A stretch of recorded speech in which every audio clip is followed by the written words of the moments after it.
დაახლოებით 9%-იანი ეკონომიკური ზრდით დასრულდა 2024 წელი. მიზანია, რომ წელს ქვეყნის ეკონომიკამ 100 მილიარდიან მაჩვენებელს გადააჭარბოს.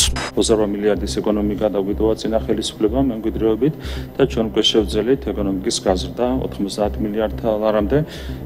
მიმდინარე წელს 100 მილიარდიან მაჩვენებელს უნდა გადავაჭარბოთ მიუხედავად პოლიტიკური გართულებებისა, ეს იყო საარჩევნო თვე, ოქტომბრის თვე, შემდეგ ნოემბერი, როცა ხელოვნურად ცდილობდნენ კონკრეტული ძალები კრიზისის შექმნას, მერე გაგრძელდა ეს ყველაფერი დეკემბერში. ამ ყველაფრის მიუხედავად მეოთხე კვარტალის დავყურეთ ძალიან დიდი წარმატებით. ჩვენ გვყავს რადიკალური ოპოზიცია ჩვენს ქვეყანაში, რომელიც მიდის ყველას წინააღმდეგ.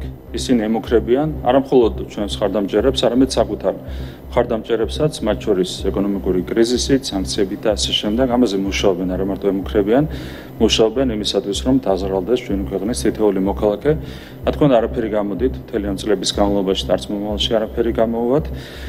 მათგან განსხვავებით, ოპოზიციისგან განსხვავებით, რომელიც არის ყველა მოქალაქის წინააღმდეგ, საკუთარი მხარდამჭერების წინააღმდეგაც კი ჩვენ ვართ ყველას მთავრობა და ჩვენ უნდა ვიმუშაოთ როგორც ყველას მთავრობა. ტურიზმიდან წლიური შემოსავალი 2024 წელს განმავლობაში 7.3%-ით გაიზარდა, რეკორდული მოცულობა, რეკორდული თანხა დაფიქსირდა, ეს არის 4.425 მილიონი დოლარი, ასევე 2024 წლის მეოთხე კვარტალი მიუხედავად ყველა გამოწვევისა იყო საკმაოდ შედეგიანი. ჩვენ მივიღეთ ტურიზმის სექტორიდან 963.7 მილიონი დოლარის შემოსავალი. ოპონირების ეს ფორმები ხშირ შემთხვევაში არის დამაზიანებელი ჩვენი ქვეყნის ინტერესების, მათ შორის ეკონომიკური ინტერესების და ალბათ პირველ რიგში ეკონომიკური ინტერესების, რაც ვფიქრობ, რომ არ არის სწორი პოლიტიკური